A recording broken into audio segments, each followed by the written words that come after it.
So, hello again guys. So since nasa bahay lang ako, ito yung mga aking mga hobby. Wait lang yan guys. Ang kalikot ng aking mga halaman. No? Ang cute, tingnan nyo. Oh, diba? So, lalagyan ko siya ng neem oil. Yung neem oil is good for sa mga insekto. So, some of the plantita or plantito, ang ginagawa nila, nilalagay nila sa tubig. Sabi nila. But for me, again, I don't put it in the water para i-spray.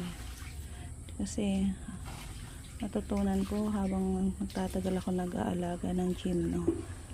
Yung gymno kasi, may gymno kasi na super arte.